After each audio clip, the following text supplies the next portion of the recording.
Buckle up. This is one of our most fascinating episodes. We were privileged to have Rabbi Benjamin Blech, who was a rabbi for 37 years in Oceanside, New York. When he retired at the age of 60, he went into his basement, made a few calls to his stockbroker, and within a short amount of time, he generated $7 million. It's an incredible story. Listen to Rabbi Blech, hear what happened to the $7 million, and hear the lessons he learned along the way. Without further ado, I give you the great Rabbi Benjamin Blech. Being a Jew, awesome. Managing personal finances, not so awesome. Welcome to Kosher Money. An exciting episode here at Kosher Money. I think this is going to be one of our more fascinating episodes. People have an interest in story-based episodes, and we'd love to hear your story, Rabbi Blech. Well, my story has a number of parts to it, but let me tell you that it is rather unusual for a rabbi such as myself, who has written 23 books, to have one of the most popular ones about money in the stock market. Now, one of the dreams of a rabbi is to make it to the New York Times and be covered and have his books gain some publicity from New York Times.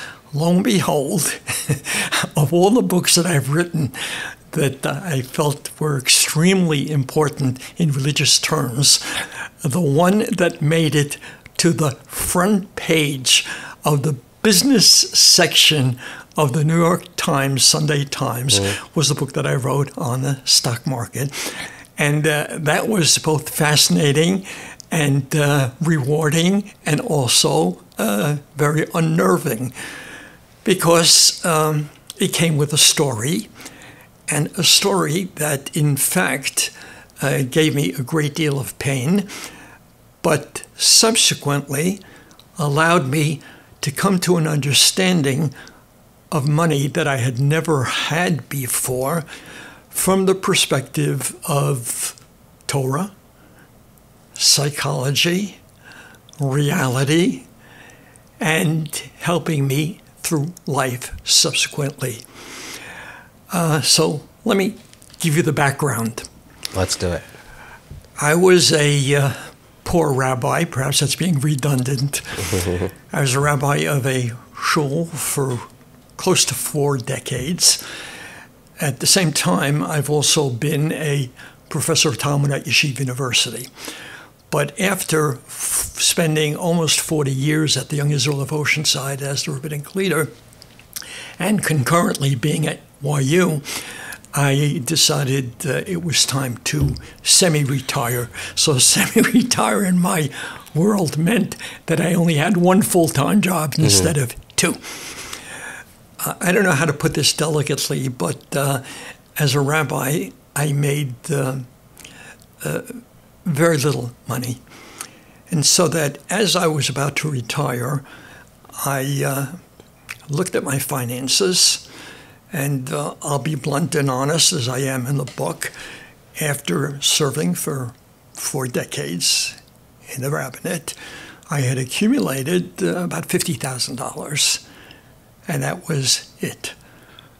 And I said, how am I going to insure the rest of my life and take care of my family, et cetera, et cetera. How old were you at this time about? At this time, I was about 60 years old. 60 years old. Over 60. Okay. It's true that I did have the other job, and that also didn't pay too well. But I had a Yetzer Hara. An evil inclination. Yeah, an evil inclination that I'm just saying it lightly. Here I was recognizing that bottom line, I was a poor rabbi. And in my family, I had 2 cousins who were very much in the stock market and became multimillionaires. One became a billionaire. And I don't want to give too many details because I don't want to talk about them publicly. But I have to admit there was a sense of envy, not the bad envy, but why can't I accumulate money just as they did? Because, you'll forgive my saying so, but we're going to speak openly and honestly.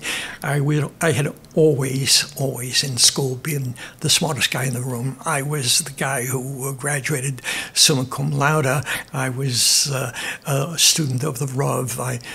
Everybody acknowledged that I was a very bright guy, and here I'm going to be struggling for the rest of my life, and I don't even know if I can take care of my family properly. I said to myself, if I have cousins and they made it that big, I'm at least as smart as they are. Now, my intellect had been geared to Torah, but I said anybody who knows Torah should also be able to immerse himself in any other field and learn it and be able to make a good living out of it. And so I said to myself, after retirement, let me study the market a little bit, and let me take the money that I have, the $50,000, and see what I can do with it. And I read, I studied, I spoke to people, and now here comes the good and the bad part. In the course of a year, I turned the $50,000 into $7 million. But there's a but. The but is, it just so happened that all of this coincided with a wonderful time in the market. It was the turn of the century, and everything was exploding. And I kept thinking that, boy, I'm a genius. This was not good for my ego, because to be thinking that you're so smart that you can beat the market is perhaps the first fundamental lesson that I should give everybody. And don't think that you can outsmart the market. And don't be a Balgaivanik, that's an egotist, to the extent that you think that you know everything. It took a hold of me. And did your wife know at the time that you were making this money? Did your family know? Of course, my wife knew, and of course she was very happy, but she didn't know enough about the market to be able to warn me that I'm also going to be able to lose just as I'm making, and this is not a one-way street. There's a famous saying that Wall Street is a one-way street that leads into the river, which is true.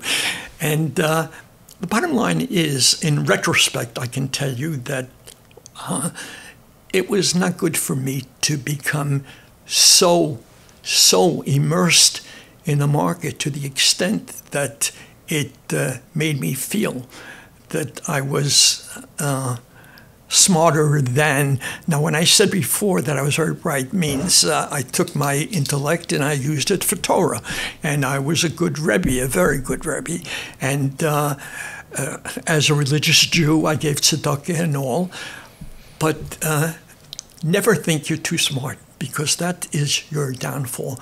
And sure enough, when the market began to turn, as it always does. By the way, I subsequently discovered that Warren Buffett, who is the most successful probably ever in timing the market and understanding the market, said that the secret of the market's ups and downs are part and parcel of the Joseph story in the Bible, where what Joseph basically told Egypt was, we got a lot of grain now, but there's going to come a time when, so save in the good times in order to have the bad times. But when you're on a roll, especially for the first time, and you think you got it beat, you really know the system, and wow, nobody's smarter than you, it consumes you totally. So much so that my first lesson, which subsequently I really took to heart as a message from HaKadosh Baruch Hu, a message from God, I did what a lot of people who get consumed by the market do, even to this day, where I kept calling my broker every half hour, sometimes more, and I wanted to know what the prices were. And So you weren't trading on a computer, it was through a third party. No, you didn't do that. I had a broker. Okay. So aside from the fact that there was tremendous Bittul Torah involved, negation of study time, it was all-consuming, but more.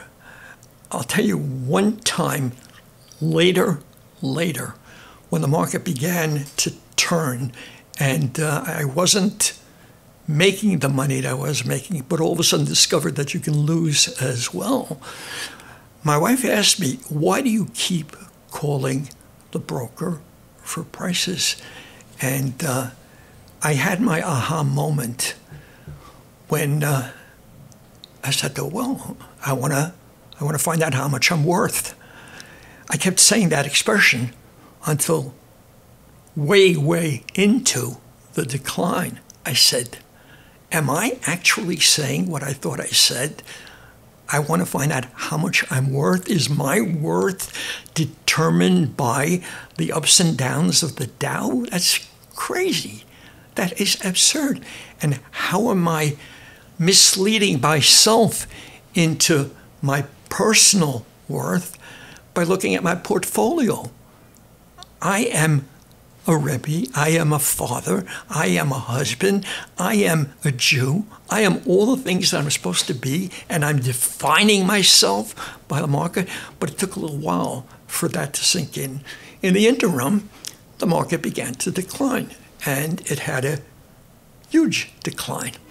And the 7 million should have sold. You never, that's lesson number 2. You never say sell now because it's down, because you remember that just a month, 2 months, a year, it was worth X and now it's worth S, so it'll come back. And somehow it doesn't listen to your instructions.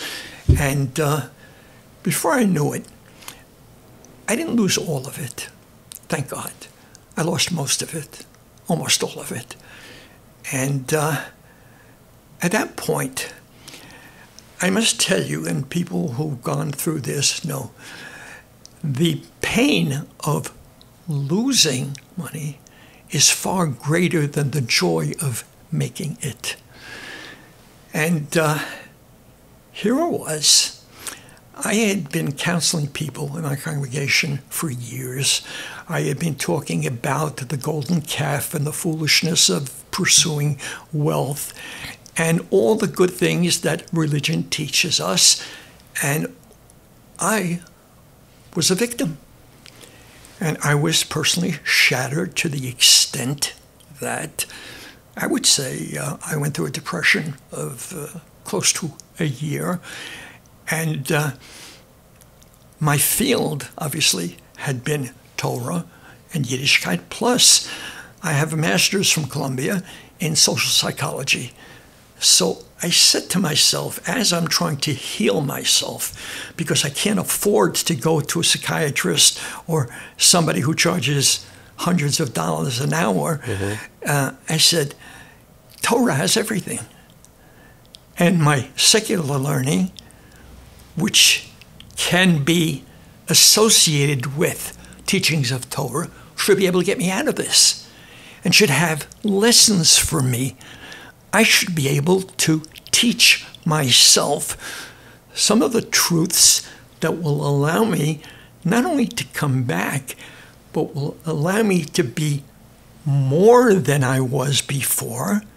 A, in terms of knocking the ego out of me that I had accrued, that turned me somewhat, in retrospect, I can tell you, into someone who was more interested in the workings of the market and the ups and ups than what I should have been. And I should be able to be smarter than I was before. I came to a truth that subsequently was validated in a fascinating way, which I want to share with you. Please. Now, I thought, and then in my own life, when I've gone through certain important moments, because I write well, again, I've written 23 books, I said, I'm going to write a book on this with what you can learn from this. There's an expression in Yiddish that's very beautiful, that someone who has gone through a bad experience, and in particular losing money, has paid Rebbe-Geld. Rebbe-Geld is a Yiddish expression meaning educational money or money for a teacher. Instead of going to a class, you have a teacher that comes from your own life experience. Now, in my readings for recovery, I discovered something very fascinating. In Fortune magazine, there was an article that said that the big Wall Street corporations, when they look through the resumes of people who are applying for positions in the financial world, they look among the many, many things that the person has for one thing in terms of a positive. Has this person ever failed? Failed. Because without failure, you can mislead yourself in so many different ways. You can tell the worth of a person by the experiences that he or she has had and whether there was failure and how the person overcame it. I thought this was a great story in the aftermath of my having written the book, which we're going to be discussing, right? So the book is called Taking Stock, and that's a double entendre. Taking stock, I took stock, but after that I took stock of my life. And the subtitle is A Spiritual Guide to Rising Above Life's Financial Ups and Downs. The book came out. It gets front page coverage on the business section of the Times. I get tremendous feedback. I go into a big building in Manhattan that has business offices, and a guy looks at me and he says, "Are you the rabbi who lost $7 million?" I felt ridiculous as being known in that way, but my picture had been in the article, etc. Okay, I didn't make it into the Times on the basis of my shot in a Tosfos or a Gemara, but I'm the guy who made and lost. But I like that, in that you're not just the rabbi who lost $7 million, you also made $7 million. That's what's amazing. This is what amazed me when I get a phone call. Drew University is in Lower Manhattan, and they have a business program. And I get a call from them, and the dean of the program says, we would like to invite you. We have a special program for our business students who are MBA material, and we have a lecture scheduled for them. Eight major people once a month. The head of Forbes, the head of Dow Jones, the head of Fortune, and he mentioned a couple of other people. And we asked them to speak and give of their wisdom, their experience, their knowledge to these MBA students. And we would like to invite you to be one of the speakers. I said, excuse me, you're inviting me because of the article in the Times and because the book that you've written. Did you read the book? Yes, we loved the book. I said, do you realize that my contribution to finance is that I took a small amount of money, turned it into a lot, but I lost almost all of it? And why would you be asking me to lecture when I lost the money? And I said, precisely because you lost the money, you must have learned a great deal. And that's why we want you. And if you will allow me a moment of ego, because I've already put myself down. Please, raise yourself up. So let me raise myself Yeah. up. At the end of the year, they ask the students, whose lecture made the greatest impact on you? What did you gain from a lecture? And it was given by whom? Unanimous.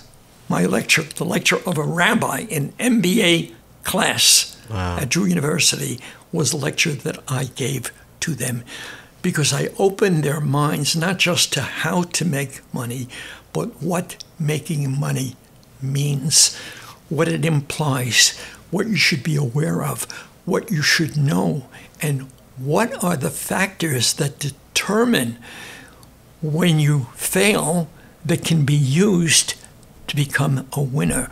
You know, I read this, very, very interesting. There's one man who lost every single election that he was ever in, when he ran for anything and everything except for one. His name was Abraham Lincoln, and he won the presidency. And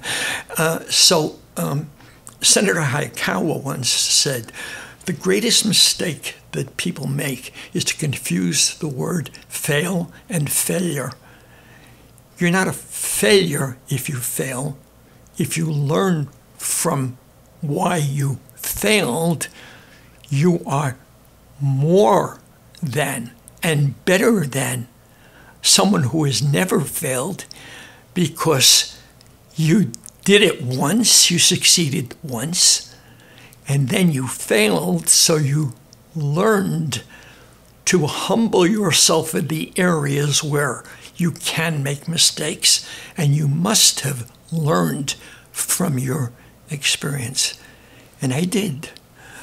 People always ask me, normally I leave them in suspense. I don't have the 7 million, but thank God, you know, I have never gone without a meal, money for a meal. I have never failed to be able to support my family. My wife, you mentioned my wife just today, just because she went through the ups and the downs and then had enough faith in me to be able to feel what I subsequently taught myself from the failures, which weren't failures, but I consider lessons. And lessons are the best things in life. Now, a test, I read this great line, in school, you study for before you take the test.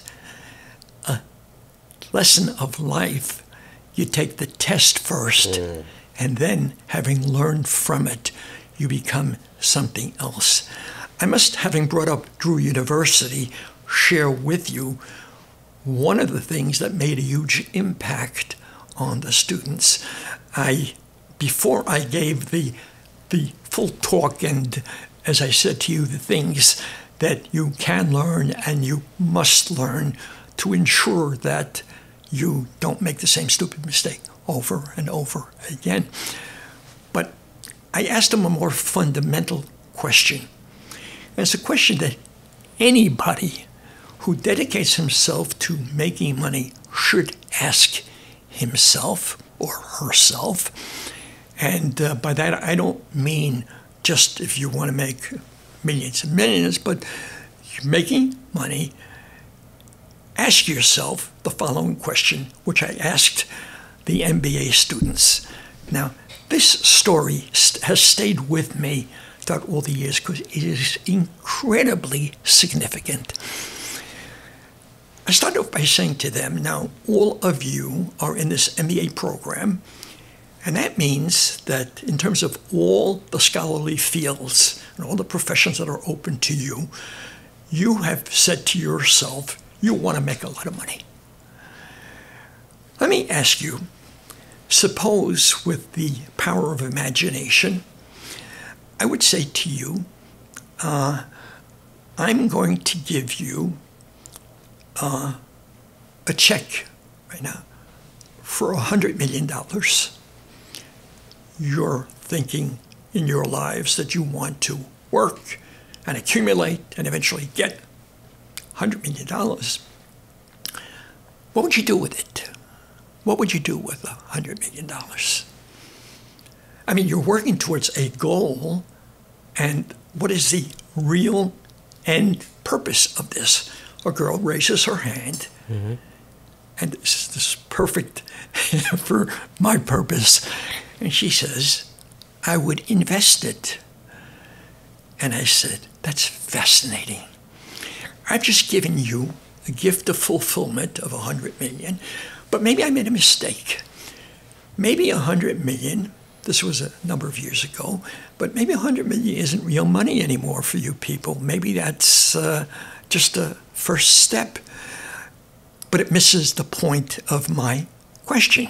So let's change it with the same power that I gave you $100 million. Suppose I gave you $1 billion, or suppose I gave you $10 billion. I mean, that should be enough for anybody. Okay, make it 10 billion. I can give you an imaginary 10 billion. I asked you, what would you do with it? And you said invest. And I'm sure that that's your answer. And when I ask the question again, you would say invest. And I want you to think about it. When you invest, you are basically saying you want to take the paper that I gave you, money, which basically has the ability to purchase, to fulfill your dreams. What are your dreams? Now, when I went around the room, there wasn't a single person in that group of Drew University students who wanted to become MBAs and who wanted to make 100 million, $1 billion, or whatever, who knew what the heck they wanted to do with the hundreds of millions of dollars that they were going to dedicate their lives to. That's incredible, because all they were doing was accumulating more and more paper without ever thinking about what their ultimate goal is, because money is the key to getting something else. Now, what's the difference between success and happiness? It's a great line. Success is having whatever you want, and happiness is wanting whatever you have. It's the ability to say to yourself that my life is a success because I have worked for certain goals and I have achieved them. Now, I realized if I asked myself, was I happy? When my stocks went up, I would have said yes. Was I happy after I gave a share and I knew I changed the lives of some kids, and some came over to me years later and said to me, you changed my life, Rebbe? That was real happiness. That was, in other words, understanding your goal is the key, the first step to everything, right? And to believe that there are all these people who do everything without thinking of what the ultimate goal is remarkable. Without taking stock. That's right. Exactly. The conversation with Eli and Rabbi Blech will be right back, but first, we got an exciting announcement for all of you. Wait, are you enjoying this week's episode so far? Oh my gosh, that thing when he was with the stuff, wow. Okay. I don't know where the ad is going to be or we're up to. So. It's going to be fascinating. You're going to love it. You weren't here when we recorded with him, right? I didn't listen to this episode yet, but it's weird. People are in the middle of it. I've never seen you so excited about an episode. Yes, the advice he gave out numbered lessons. Loved it. But we interrupt this message with a word from Approved Funding. Shmuel Shaiwitz. The best. We called him up. We said we are interviewing someone who made $7 million. And before he went on to lose most of that money, if he would have called you up, Shmuel, what would you have told him to do with that money? Invest in real estate. And Shmuel listed off like 4 things that he recommends for someone if they were to invest in real estate. Can you give us a little taste of that? Yeah, this idea that just because you have money doesn't mean you should be spending it, but that doesn't mean you can't buy what you need. He was talking about financing and this idea that larger companies and wealthy individuals will tap into financing for whatever reasons. He has. No, I'm saying a taste of what Shmuel's advice is. Yeah, this was it. In the sense that you can leveraging and financing, and just because you have $7 million doesn't mean you should take that $7 million and buy a $7 million building. Okay, got it. You can actually take out a loan, or go to the bank, and approved funding has quite a bit of means. I think there's a number here. Did on the Shmuel say website. anything about Doge? Dogecoin? Did that come up? We didn't do crypto, but we can have him in here. I think what we're going to do is we're going to have Shmuel come into the studio. Ooh, I like We'll do that. 60-second bites of advice that Because he people has. are hearing so much about him and how much we love him. Why not hear it from the man himself, who actually helps so many people? He's a redhead? Is he? No, he's not. People have these visions of what he looks like. I'm excited to do a I reveal. see how he look. I follow him on Instagram. That's true. You could, by the way, follow him on Instagram if you haven't yet. He's on LinkedIn. He's doing cool LinkedIn videos too. with his staff. Approvedfunding.com/kosher money. Hit them up with all your questions. Tell them we say hi. And now back to this week's episode. Now, when I pursued this, I found this remarkable article. Now, in San Francisco, where you have the golden winners of life's circle, right? You have Silicon Valley. In order to buy a house and live in Silicon Valley, you must have a minimum portfolio of 50 mil and make a number of million a year.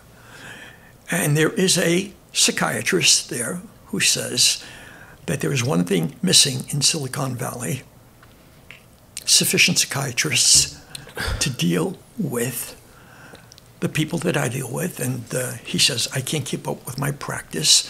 And here are all these people who have everything that people might say is the key to happiness, and they are dreadfully unhappy. That's remarkable.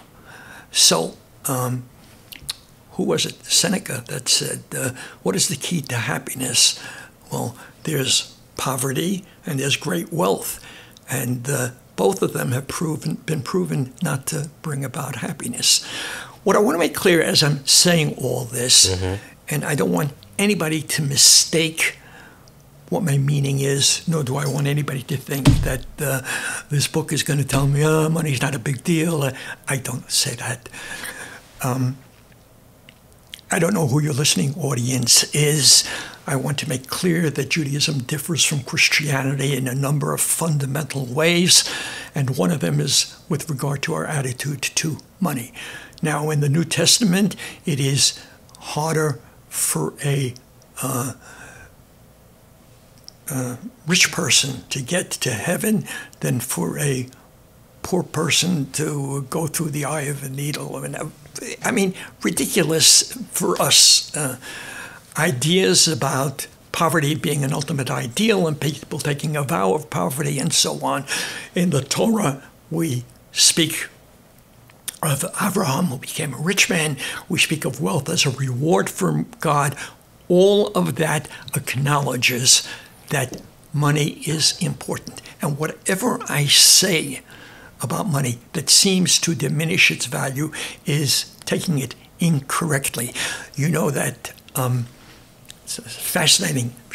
When the Jews took a census, they never counted people. We don't count people because that would turn a person into a number. What is it that they say? The concept of 6 million with regard to the Holocaust never really gets a response because 6 million is a number. Stalin said that. It's just a number. But Anne Frank is a person. That's one, and you understand, right? So you don't want to speak about numbers. When they took a census in the Torah, fascinating, God told Moshe to have every Jew give half a shekel. And then what they would do is total the number of half shekels, and they would know the population. So the Midrash has Moshe saying to God, I don't get it. Niskash Moshe, I don't understand. Please help me understand. And it doesn't explain what Moshe's difficulty was. And then God, it says, showed him a coin of fire. And Moshe said, oh, okay, I get it. And then he collected the money. So what was the question, first of all? What couldn't he understand? And the commentaries say beautifully, he couldn't understand. You want to count the people? You mean you're going to count people based on money? Money is going to be the standard of counting? No. We don't want to count individuals, but he showed him a coin of fire because he used money to indicate that money, like fire, has a duality to it. Fire is the most destructive and is the most constructive. The most destructive, it burns, it destroys. Most constructive, you cook, you warm yourself, etc., etc. And half a shekel, because every person is only half of what he can accomplish with money. With money, we can give tzedakah. With money, we can build yeshivot. With money, we can do good. Money is a good thing in Judaism. Maybe that's why we have been so successful monetarily, because our religious values never look down upon the accumulation of money. On the other hand, we always said, but remember what the purpose of accumulating money is, and don't become the person who calls his broker every 20 minutes to find out what he's worth and determines his worth based on how much is in the bank or how much he has been able to keep to himself. That is an absurdity. In other words, the first thing that a Jew must do when he says, I want to accumulate money, the first thing I should have done when I said to myself, hey, I'm poor after being a rabbi for all these years, and my cousins are wealthy, and I was envious. First of all, I should have envied only the Chofetz Chaim and the Chassam Sofer, and so, but if I was going to be envious of, then I should have said to myself, because I want to do such and such and such and such. So I'll tell you another story. And this again is in the aftermath of this book. I stress that in this book, I don't just tell stories, but I really teach the experiences that I learned. So much so that, as I already told you, I was invited to Drew University and MBA, but I had another greater, better invitation. And that was 2 years after that. And I get a call from, it's a group called the Titans. And that is Titans of Industry, 100 of the top CEOs of American corporations, I mean the largest corporations, meet once a year at Massachusetts Institute of Technology, MIT. And what they do is they have a series of lectures, almost all of which are dedicated to their being together and discovering how they can make more money and what are the new things that are in American culture that will allow them to make more, et cetera, et cetera. It's all about helping them to become even bigger and better. But they decided years ago they were going to have one lecture about themselves and improving themselves, or something that would address their own needs as people, as individuals. And a number of them had read this book, and they invited me. So the actual function is called the Gathering of Titans. And here is Rabbi Benjamin Blech going up to MIT. It's a fascinating experience. They bought kosher for me. They didn't know what to do for me. And I'm speaking to the heads of all these major corporations. And I said to them the following, again, as a lead-in, but a lead-in that a number of top people in the country came over to me and said, you have changed my life, Rabbi. Because I said to them, I'm not a businessman, but I know enough about major corporations to know that every big business has a mission statement. I've read about that. Google has a mission statement. Every big company has a mission statement, which in a few sentences says what they hope to accomplish personally, not just accumulate money, but what is your mission? I said to them, you are heads of major businesses. You run multi-billion corporations. But you have one business that's the most important of all, for which you will be remembered. One business that has the greatest importance in terms of what mark you leave on this earth, what heritage, and what you produce in terms of your children and your family. That is, what is your mission statement in life? Have any of you ever done a mission statement for yourself, not for your business? What you want to be, who you want to be, what you want to leave over. What do you want for it to say on your tombstone? Because, I said to them, I've been a rabbi for many, many years. At that time, it was, close to 40 years. And I've been on many, many cemeteries. I've read the tombstones that I passed by and I never in my life did I see a tombstone that said the name of the person that when he died had $5 billion or whatever he managed to accumulate in his life. Never did it say his worth, in quotes, in terms of financial worth. What it did speak of is very often charities that he founded, what he did with his money. There's that famous story with Rothschild, the original Rothschild, Mayer Rothschild, who was religious, and they asked him, how much are you worth? A question comparable to that. And he gave a sum, and they said, first of all, how'd you know that right away? And what made you give that number? Because you probably have more than that. Doesn't sound like.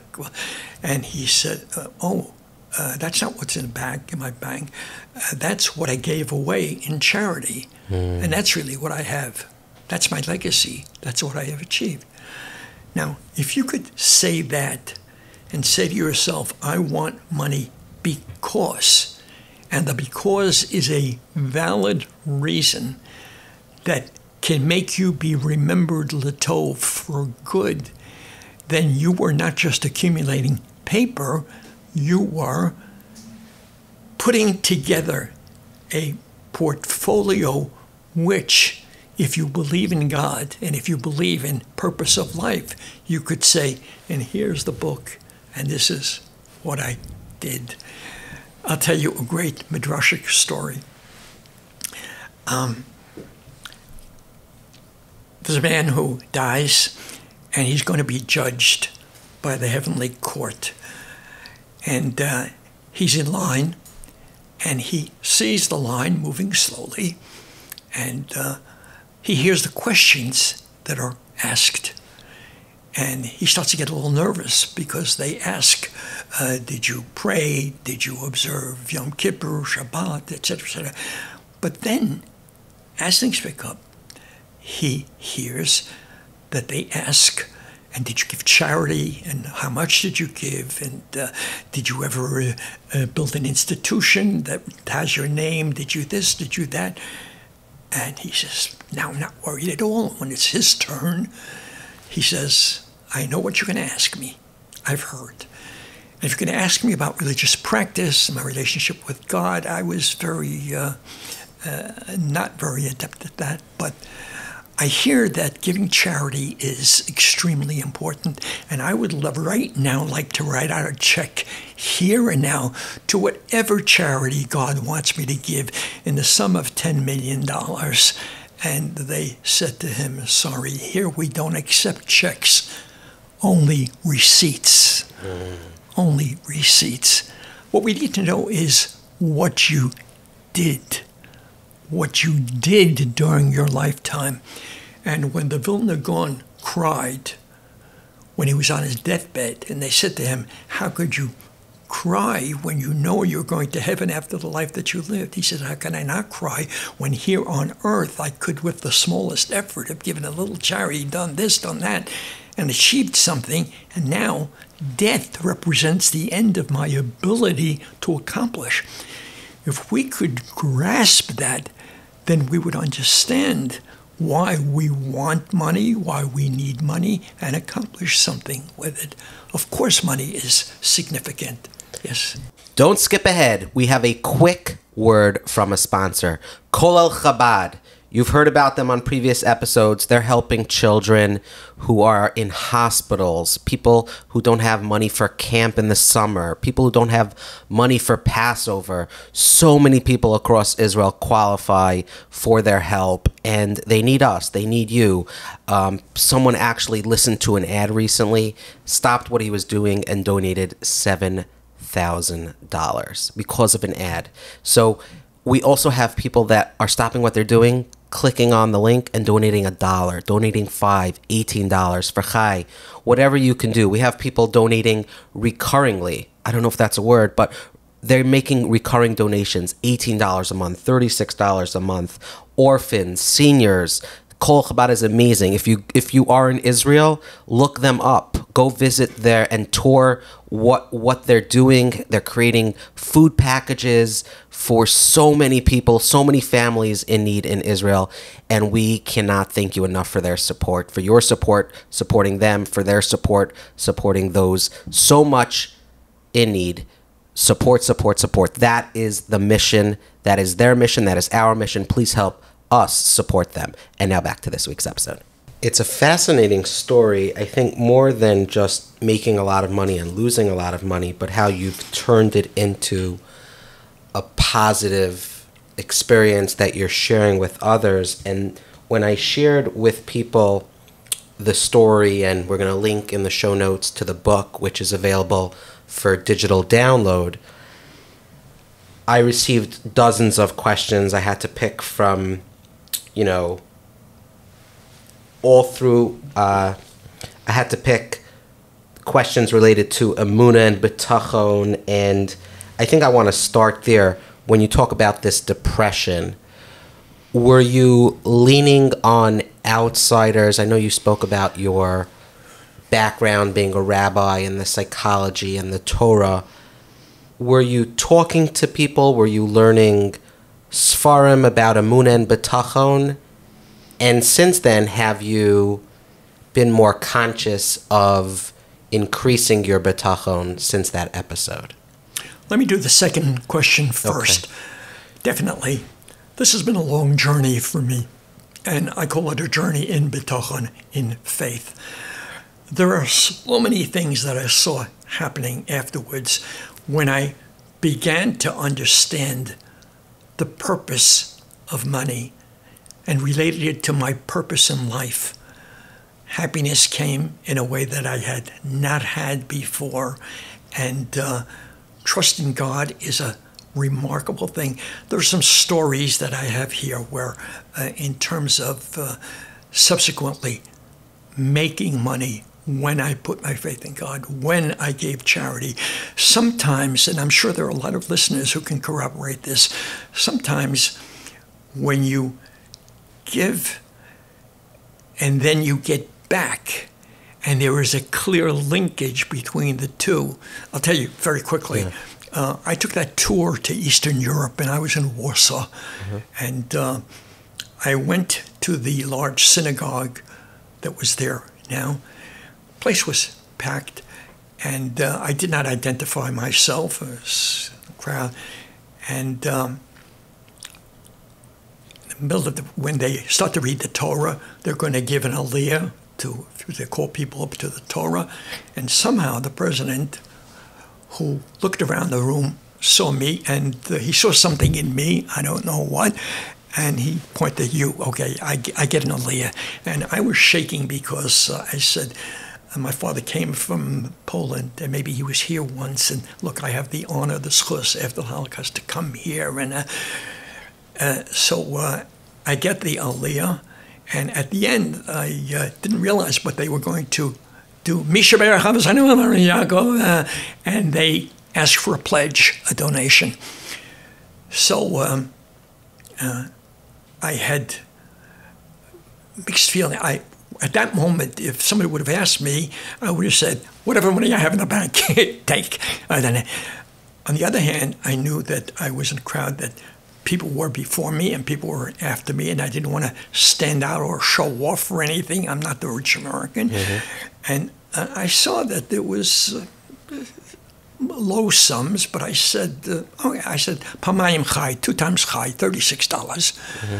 And there was a gasp, a visible gasp, because in terms of American money, and it was a huge amount for there. It was out of bounds of what they did.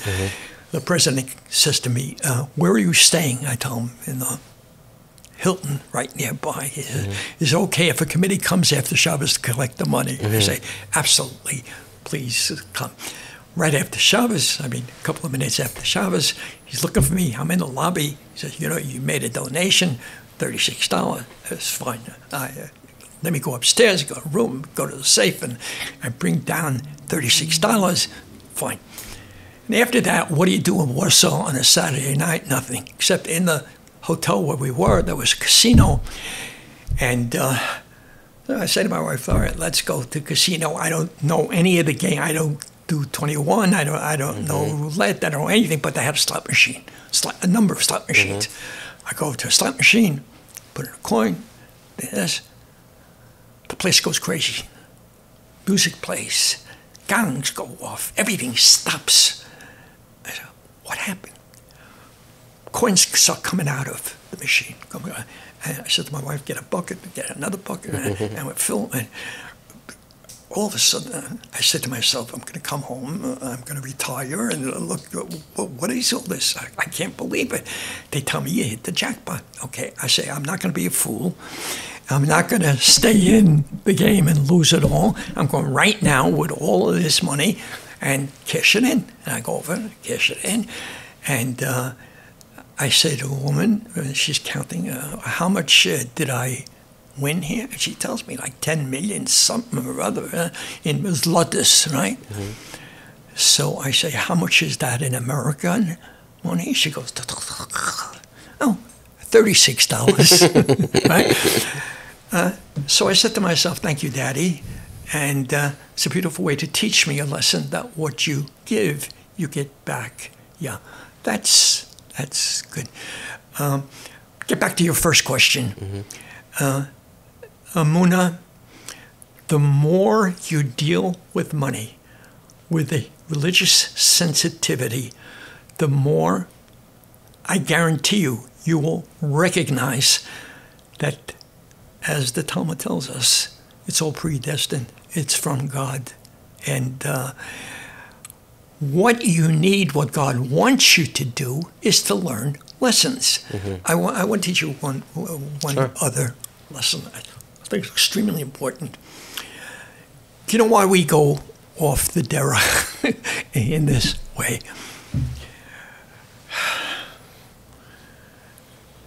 Earl Pickett, name that you should know, #1 in advertising. And he wrote the book on advertising. And he said the purpose of advertising, everyone who's in the business should know, is to make people unhappy with what they have.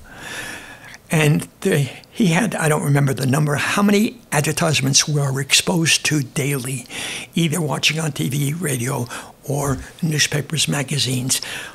We are supposed to, and we do because they're experts at what they do, we're supposed to look at all these ads and say, I don't have this, I don't have this, I don't have this, I don't have this. And therefore, we feel that we have not been successes. basically American culture. Why the emphasis on money? Why? Why shouldn't people just be happy as they have enough to fulfill their needs? Who was it? Gandhi who said, there's enough in this world to fill everyone's need. There's never enough to fill everyone's greed. Why can't we be happy? Why are people with tons of money not happy? And the answer is in the Aseret HaDibrot, because in the Aseret HaDibrot, they say the last of the 10 commandments is at the bottom and is the foundation for the violation of the ones above. Do not covet. Do not covet. I have this great cartoon. If you will allow me.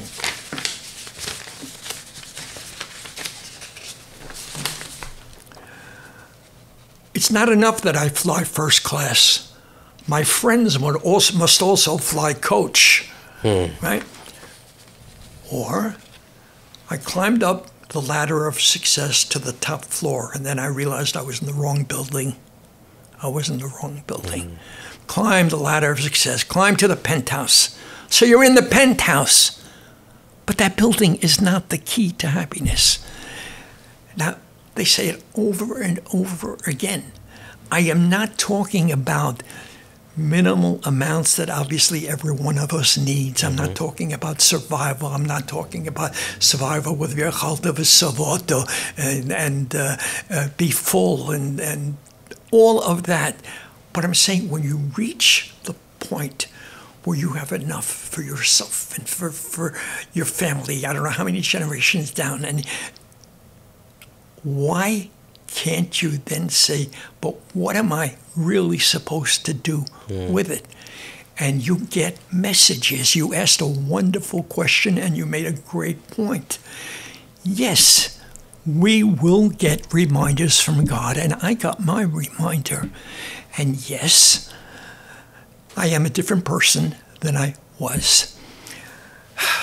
First of all, than I was when I started the accumulation of money.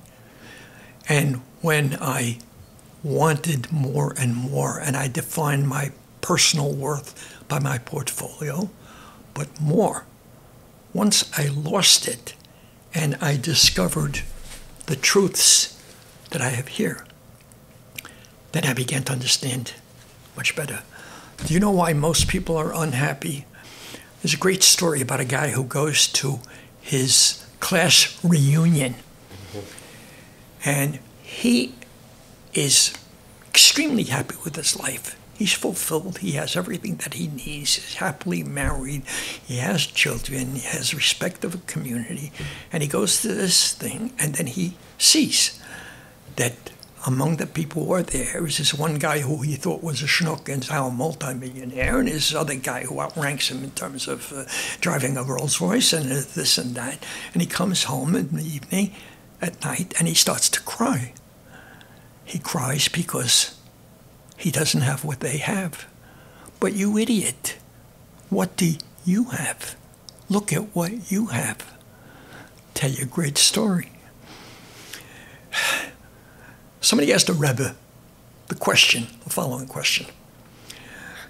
You know, they ask in the outside world, you have a glass, it's half full of water, the other half, nothing. How would you describe it? So, big contrast. Do you say the glass is half empty, or do you say the glass is half full?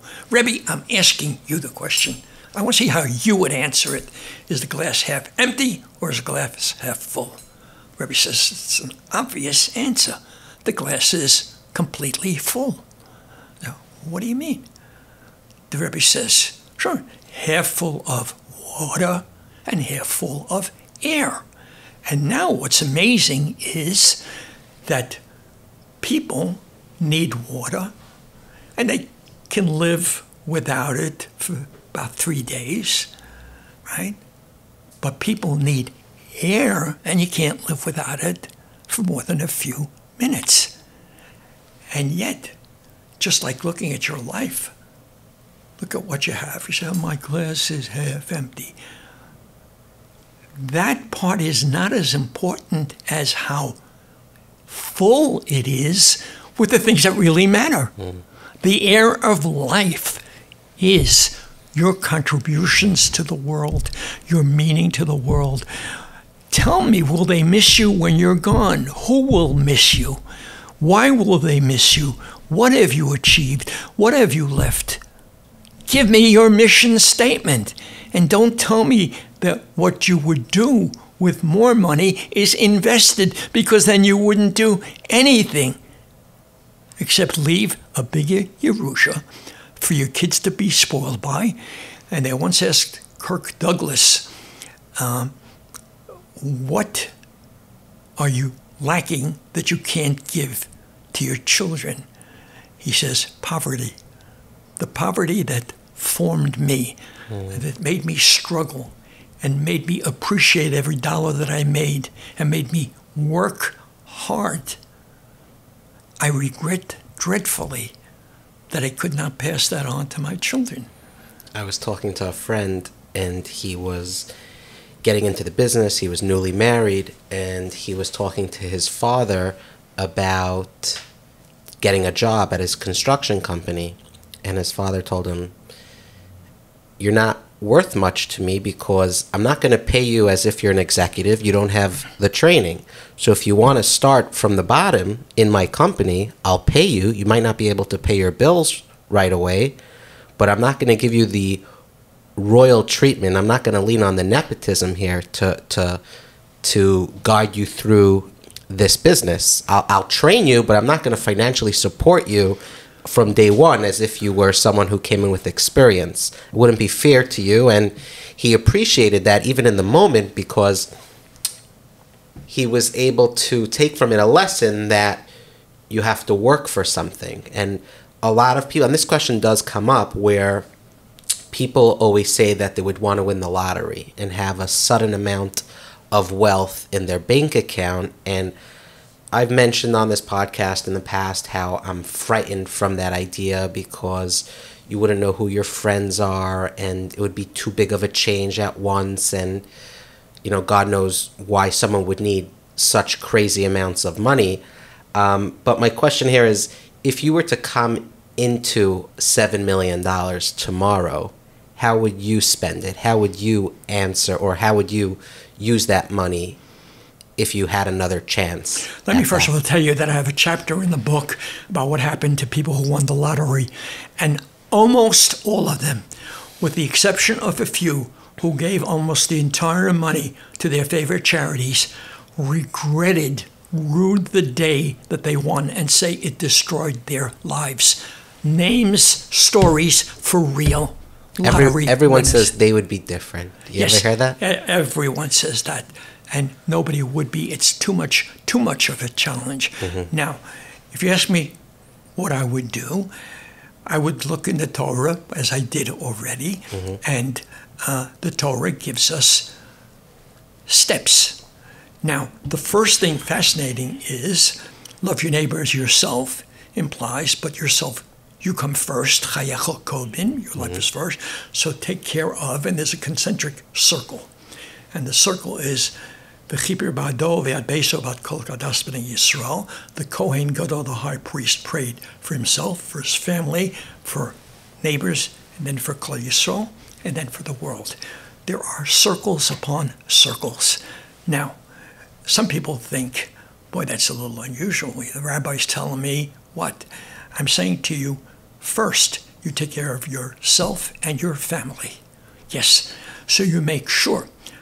But, as your story indicated, don't give them everything, mm-hmm. because then they will never know the value of work. Let them learn to earn. The work that you do is the rent that we pay God for our place on earth. Mm. Yes, family, then community. These are rules in the Shulchan Aruch, in the Code of Jewish Law, that tell us how to distribute charity. Then your community, then the larger community, the Jewish world, because if we don't take care of ourselves, nobody will, and then the entire world, humanity. Yes.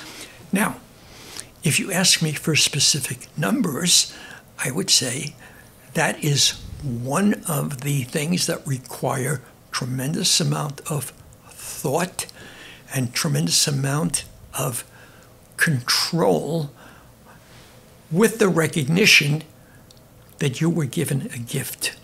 If you were to tell yourself that the reason you got all this money is what a very wealthy man told me, why do I have all this money? It must be because God said I will know what to do with it, so I'm working for him, and I will distribute it in the right way. Pick your charities, pick those that are close to you. Don't give away everything.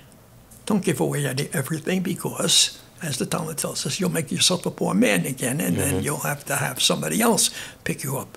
Live comfortably, and comfortably can mean, just as we say in the benching, v'ochalta v'savota u'virachta, eat, and then have a steak and a good scotch, and be satiated, and then bless God for all the good he gave you, and then say, because I am so grateful, I know I must share the wealth. Did you have an itch to spend lavishly when you came into that money, and did you? Looking back, I was guilty in yet another way, because at that point, you never say it's enough. And therefore, I was waiting to turn it into more than the 7 million. If I was capable of taking 50,000 and making it 7 million, why can't I take the 7 million and turn it into 14 million? The Talmud tells us that psychology and Jewish thought are very much in sync. Anyone who has 100 wants 200, which is why the sages say it's a fantastic psychological insight that a wealthy person is poorer than a rich person, because let's say a middle-class person, so he has 100,000, and so all he feels he's lacking is 100,000, double what he has. But the guy who has 50 million needs another 50 million because he needs double what he has. So he's actually poorer. Mm-hmm. Did your children, I know you said your wife knew about it, did your children know about the sudden wealth, or they were unfamiliar? Not really. They did not know at the time, and our standard of living did not change in any big way. Subsequently, I wrote the book, and they read the book. Busted, right? They found out. You mentioned how the word money is damim. Can you talk about that a little bit? Absolutely. Fascinating that the word for money, damim, is related to the word for blood, or bloods. Bloods is a plural because when Cain killed Hevel, God said, the voice of the bloods of your brother cry out to me. It's bloods plural because he killed not only his brother, but all those who could have come from him. Now, what we are basically saying in the Hebrew language is that money is accumulated with my blood, sweat, and tears. It took me all my energy to make this money, which is why, can I say something that might offend some people? Sure, go ahead. Yeah. I was very taken aback when during the time of COVID, there were people who felt free to go and use that as an opportunity to break into businesses. They plundered, they stole, and they were excused by people of the woke generation because all the becauses that I don't want to repeat. And the bottom line was they said in exoneration of the people who did this, it's only money. So that I don't want, again, I want to mention the cities, but you talk about Portland and you talk about Seattle and you talk about during the midst of the COVID plague, I had the need to go into Midtown Manhattan, and I took a cab, and I rode down Madison Avenue and Fifth Avenue, and I saw the stores boarded up. And they were boarded up because they were broken into, and people just came and smash and grab and took what they wanted. Now, you can tell me all about the inequalities of the American judicial system, and I will hear you out, and I will say it needs to be changed. But don't you dare take that as justification, which many people did, for the smash and grab. Well, they were merely expressing their feelings about the injustice of distribution of capital. You wanted to go that way, then there is no more justice, and then why should anybody open up a store? I don't know if you saw, one of the major chains now is closing its stores all over the country because it doesn't pay. Because the police, well, I really don't want to turn this into a political discussion. Okay. But if you say that there is no bail and no consequence for theft, then what you're basically saying is it's okay to steal. And this woman who was caught 78 times, and they asked her what she does, and she says, that's what I do, I steal. And she still didn't go to jail, still did not go to jail. And when you tell me, not you, but when someone says to me, yeah, that's only money, we're not talking about somebody who committed a physical crime, that money by that storekeeper was earned with his blood. And if we don't understand the value of a person working diligently, not saying that he is entitled, and entitlement means that the government should give me everything, or even for past injustices I should be paid off. We Jews don't say that. We don't say give us, because we worked hard for what we have, and we consider damim tarti mashma. The word damim means blood, and it means money, because you sweat blood to make money. Tell us the story about Elizabeth Taylor. I think she had a She robbery. had jewelry. You can imagine, how many times she was married, and every time she made a fortune. That is to say, they gave her, I don't know what. And one time she was in a hotel, and she was robbed of hundreds of thousands, millions of dollars of jewelry. And they asked her, did you cry?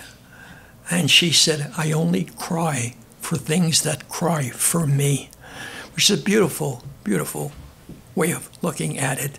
In fact, it talked to me, because another confession, I'm making a lot of confessions to you. When I lost the money, I did cry. And subsequently, it was only when I talked to myself and I said, okay, money, you can make it back.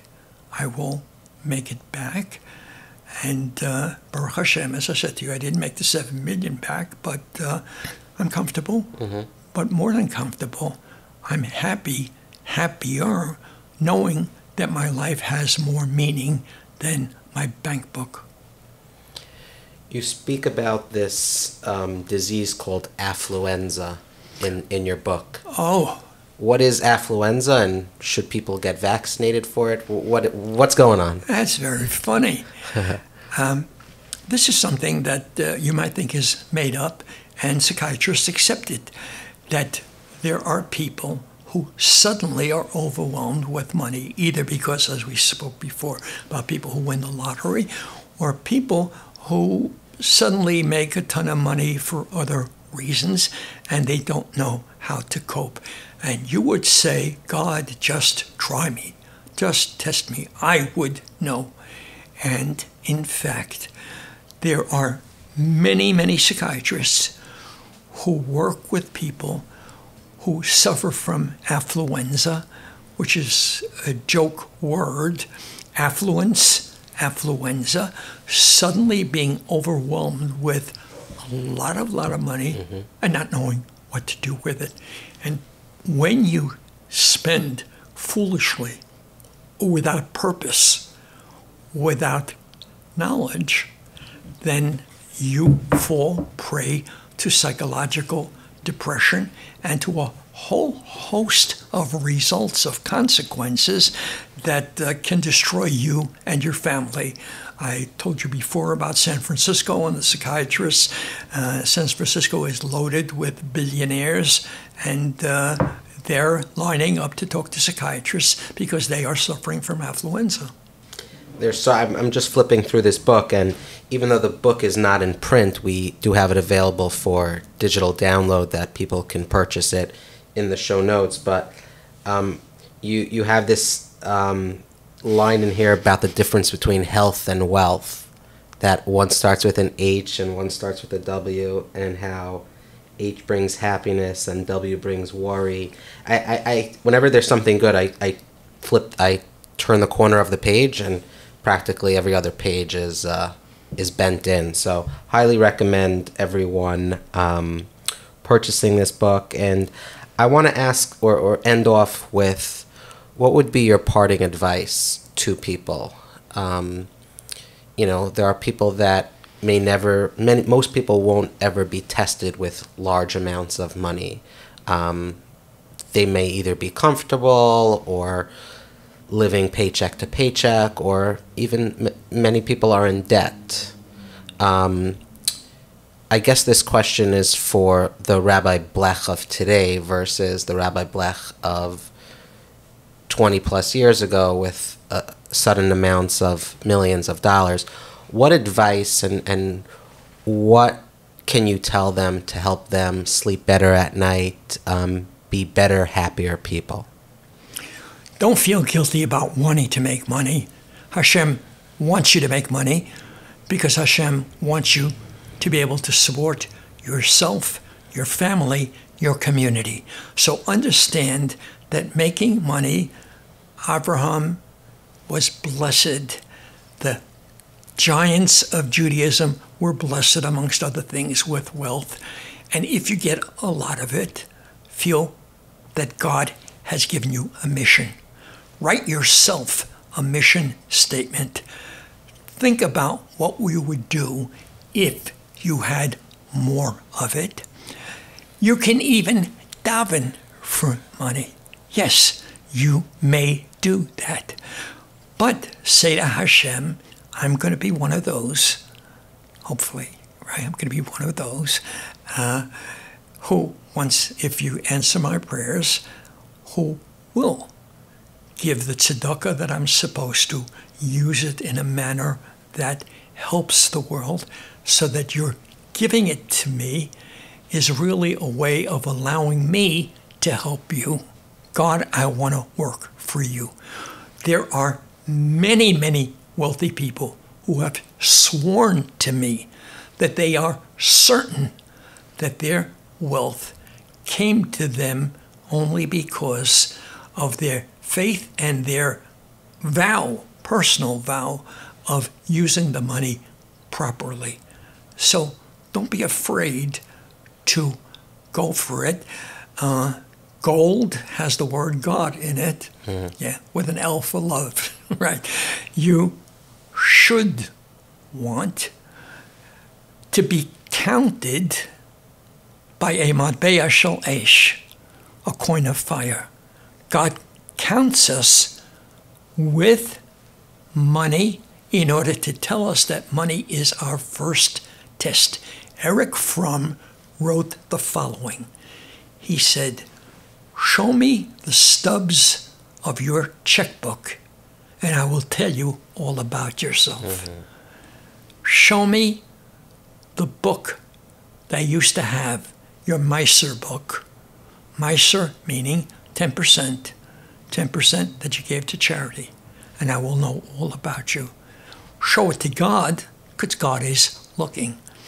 Now, I did not stress the God aspect fully here in this book because I wanted the book to be a universal book.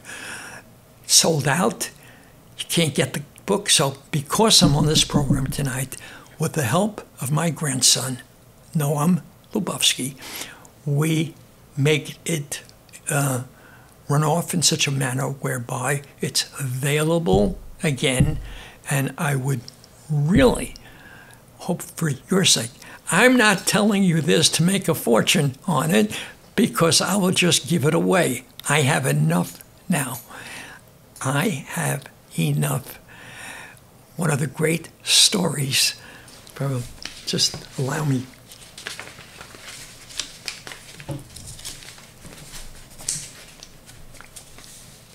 Kurt Vonnegut once told a story about seeing Joseph Heller at a wealthy hedge fund manager's party at a beach house in the Hamptons. Casting his eye around the luxurious setting, Vonnegut said, "Joe, doesn't it bother you that this guy makes more in a day than you ever made from writing Catch-22? No, not really," Heller said. "I have something that he doesn't have." Really? What is that? He says, "I have something that he doesn't have. I know the meaning of enough. I have far more than enough." After my story, I have enough, and enough to give tzedakah, and enough to live life smarter. And even Drew University and even the Gathering of Titans understood that this man, because he failed, he didn't really fail. He passed the test of wealth. May every listener here get the test by getting money, but more important, passing the test and using it in such a way that God will give and continue to give you. Amen. Beautiful. Thank you so much, Rabbi Blech, for joining us. Welcome. Thank you for listening to another episode of Kosher Money. Rabbi Blech has many books. There are two books I want to highlight. One is the one he referenced in this episode, Taking Stock, a spiritual guide to rising above life's financial ups and downs. It's a fascinating book. We didn't get to cover everything in this episode, so be sure you buy it. It's available for digital download. Click on the link in the show notes. It's $10. And then he also has another book that's worth noting, If God is Good, Why is the World So Bad? That is one I found out about today, which I want to highlight. I will be purchasing that book as well, also available for $10. Digital download, click on the Gumroad link in the show notes. We are 30-something episodes in, and we want to thank our sponsors. Approved Funding. Please give them a call if you need advice, if you need insight, if you need a mortgage. And Koel Chabad, they're helping the world's neediest people. So be sure to help our sponsors so we can continue giving you the content you crave. If you are listening on YouTube and watching us in person, please click the subscribe button. You'll be notified when we have further episodes. You'll know about Inspiration for the Nation. You'll know about so many podcasts that my brother Yaakov is creating, mental health. We cover money. We cover inspiring people around the world. There's so much to cover, and we're excited to continue covering that for you. If you're listening on Apple Podcasts, please rate us 5 stars, leave a review. It helps us in the ranking. Spotify, you can now rate us there as well. If you're listening on Pushify, that's not a real app, but maybe that's something you can create.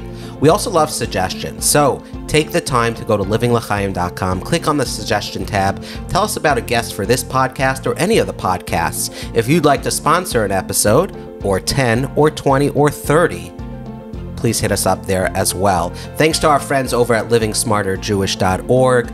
They're creating really awesome financial curriculums. If you need advice, an advisor, guidance, they are the resource for you. I've spoken a lot. I've thought very little. Without further ado, I give you the end of this week's episode. Yaakov, take it away. Living L'chaim.